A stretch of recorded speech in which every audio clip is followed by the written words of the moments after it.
Hello बच्चों, हम आज कक्षा 11वीं का नमक का दरोगा पाठ के प्रश्न उत्तर पर यहाँ विचार करेंगे। इस वीडियो में आप देखिए, अंत तक इस वीडियो को देखिए ताकि आपको पाठ के प्रश्न उत्तर आसानी से समझ आ जाए।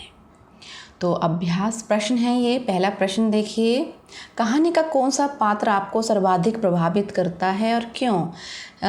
कोई भी कहानी होती है वो हमें ऐसी होनी चाहिए, वो सकारात्मक दिशा की ओर होनी चाहिए और उसका वही पात्र आप लिखें जो समाज को एक नई दिशा दे। तो इस कहानी में जो मुंशी वंशीधर हैं वो सबसे ज़्यादा ईमानदार हैं, तो आप वही लिखें कि वो सबसे अधिक प्रभावित करते हैं। वह ईमानदार हैं, शिक्षित हैं, कर्तव्यपरायण हैं और धर्मनिष्ठ व्यक्ति हैं। ये उनके चरित्र की विशेषताएं हैं।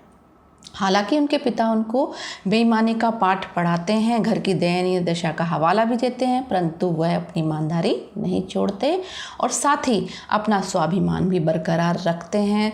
अदालत उनके खिलाफ फैसला देती है परंतु वो अपने निर्णय पर अडिग रहते हैं। उनकी नौकरी छीन ली जाती है लेकिन कहानी के अंत में उन्हें उनकी ईमानदारी का फल मिलता है। पंडित अलोपीदीन, जिनकी वजह से उनको ये सारी परेशानियां होती हैं, उन्हें अपनी सारी जायदाद का आजीवन मैनेजर बना देते हैं। दूसरा प्रश्न देखिए, नमक का दरोगा कहानी में पंडित अलोपीदीन के व्यक्तित्व के कौन से दो पहलू उभर कर आते हैं? दो पक्ष। पहला पक्ष है कि वो बेईमान हैं और ब्याज पर पैसा देते हैं लोगों को, यानी वो महाजन हैं और लोगों की परेशानी का फ़ायदा उठाते हैं। दूसरा पक्ष है कि वो ईमानदारी को, सत्यनिष्ठा को स्वीकार करते हैं। देखिए, पंडित अलोपीदीन अपने क्षेत्र के नामी गिरामी सेठ थे, सभी लोग उनसे कर्ज लेते थे। उनका व्यक्तित्व एक शोषक का था, यानी किसी का शोषण करने वाले का था, पर उन्होंने सत्यनिष्ठा का भी सम्मान किया। उनके व्यक्तित्व की विशेषताएं देखिए, वो लक्ष्मी के उपासक यानी धन के उपासक हैं। उन्हें धन पर अटूट विश्वास है। पैसा बहुत है तो उनको लगता है अपने पैसे से वो सबको खरीद सकते हैं।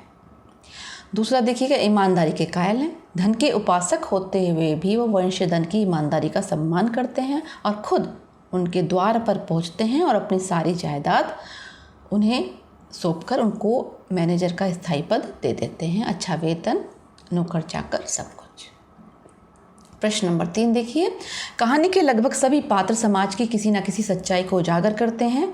निम्नलिखित पात्रों के संदर्भ में पाठ से उस अंश को उद्धृत करते हुए बताइए कि यह समाज की किस सच्चाई को उजागर करते हैं। देखिए, 3 पात्र यहाँ पर दिए गए हैं, वृद्ध मुंशी, वकील और शहर की भेड़। ठीक है ना। देखिए, वृद्ध मुंशी यानी वंशीधर के पिता, वो अपने बेटे को एक गलत शिक्षा दे रहे हैं भ्रष्टाचार की, जबकि एक पिता का कर्तव्य होता है कि वो अपने बच्चे को सही शिक्षा दे। दूसरे उनका देखिए पाठ का ये अंश उनके चरित्र को उजागर करता है। उनके पिता एक अनुभवी पुरुष थे, समझाने लगे, बेटा घर की दुर्दशा देख रहे हो, ऋण के बोझ से दबे हुए हो, लड़कियां हैं वह घास फूस की तरह बढ़ती चली जाती हैं, मैं कगारे पर का वृक्ष हो रहा हूँ, ना मालूम कब गिर पड़ूं। अब तुम ही घर के मालिक मुख्तार हो, नौकरी में ओहदे की ओर ध्यान मत देना, यह तो पीर का मजार है, निगाह चढ़ावे और चादर पर रखनी चाहिए। ऐसा काम ढूंढना जहाँ कुछ ऊपरी आय हो, मासिक वेतन तो पूर्णमासी का चांद है जो एक दिन दिखाई देता है और घटते घटते लुप्त हो जाता है। तो ये देखिए एक उसका आया है, इसका अंश देना है आपको। दूसरा पात्र है वकील। वकील समाज के उस पेशे का प्रतिनिधित्व करते हैं जो सिर्फ अपने लाभ की फिक्र करते हैं। उन्हें न्याय अन्याय से कोई मतलब नहीं, उन्हें धन से मतलब है। देखिए पाठ में जो अंश आया है, वकीलों ने यह फैसला सुना और उछल पड़े। स्वजन बांधवों ने रुपए की लूट की, उदारता का सागर उमड़ पड़ा, उसकी लहरों ने अदालत की नींव हिला दी। ठीक है, आगे देखिए, वकीलों ने नमक के दारोगा की चेतावनी तक दिला दी। यद्यपि नमक के दारोगा मुंशी वंशीधर का अधिक दोष नहीं है, ये जज फैसला दे रहे हैं, लेकिन यह बड़े खेद की बात है कि उसकी उद्दंडता और विचारहीनता के कारण एक अच्छे मनुष्य को कष्ट झेलना पड़ा। नमक के मुकदमे की बढ़ी हुई नमक हलाली ने उसके विवेक और बुद्धि को भ्रष्ट कर दिया है। भविष्य में उसे होशियार रहना चाहिए। अब शहर की भीड़ का देखिएगा। शहर की भीड़ का काम है तमाशा देखना। जो भी देखते हैं जिसका वजन ज़्यादा है वो उसी के पक्ष में हो जाती है। अब जब आलोपी दिन पकड़े गए, देखिएगा, दुनिया सोती थी पर दुनिया की जीभ जागती थी, सवेरे देखिए तो बालक वृद्ध सबके मुंह से ये बात सुनाई देती, जिसे देखिए वही पंडित जी के इस व्यवहार पर टीका टिप्पणी कर रहा था, निंदा की बौछारें कर रहा था, मानो संसार से पापी का पाप कट गया।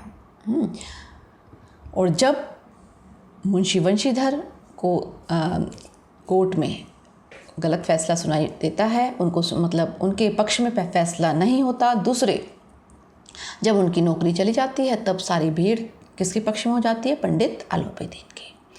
देखिए अब चौथा प्रश्न है, निम्न पंक्तियों को ध्यान से पढ़िए। नौकरी में ओहदे की ओर ध्यान मत देना, यह तो पीर का मज़ार है, निगाह चढ़ावे और चादर पर रखनी चाहिए, ऐसा काम ढूंढना जहाँ कुछ ऊपरी आय हो।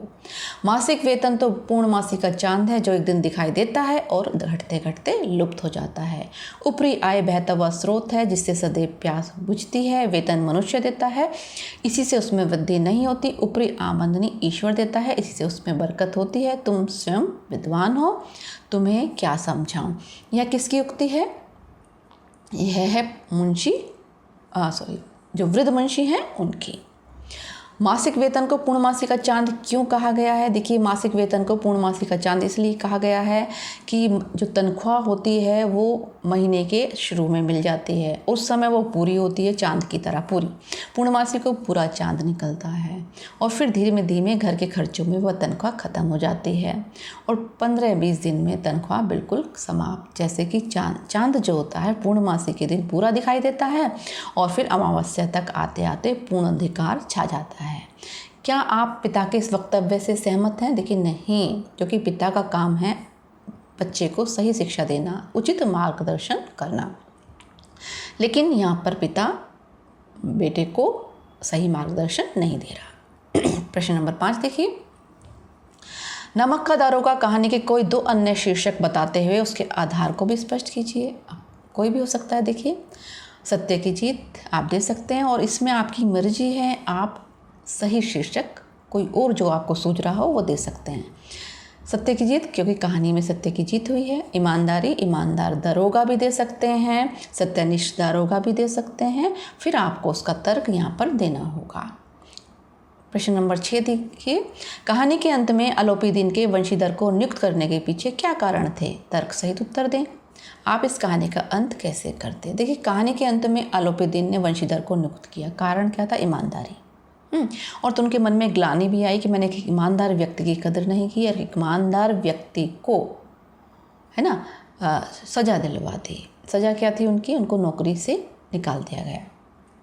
तो अब उनके मन में एक पश्चाताप होता है और वो अपना जो फैसला है उसको बदलते हैं और उनके द्वार पर, मुंशी वंशीधर के द्वार पर पहुंच जाते हैं।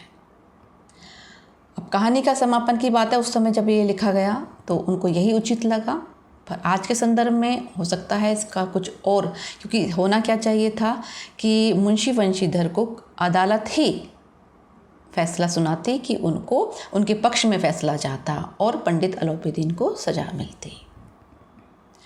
1-2 क्वेश्चन और देख लेते हैं।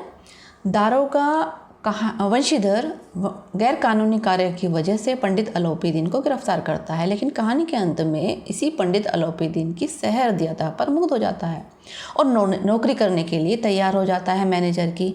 आपके विचार से वंशीधर का ऐसा करना उचित था? आप उसकी जगह होते तो क्या करते? वंशीधर ईमानदार व सत्यनिष्ठ व्यक्ति थे। दारोगा के पद पर रहते हुए उसने पद के साथ नमक हलाली की तथा उस पद की गरिमा को ध्यान रखा और रिश्वत को ठुकरा दिया, यानी गैरकानूनी काम रोका। उसी आलोपी दीन को जब जायदाद का मैनेजर बनाया गया तो वह उसकी नौकरी करने के लिए तैयार हो गए।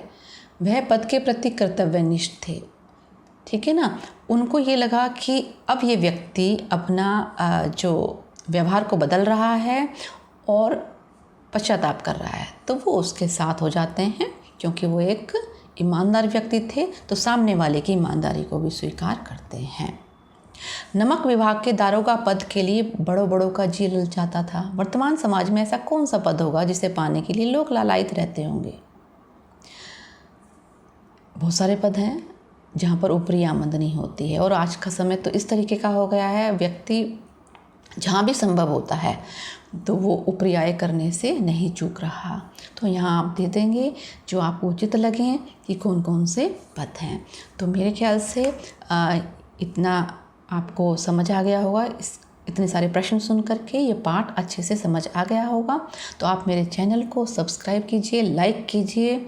मैं रितु त्यागी, केंद्रीय विद्यालय सिक्स लाइन्स, मेरठ से आप सभी का मुझे सुनने के लिए धन्यवाद।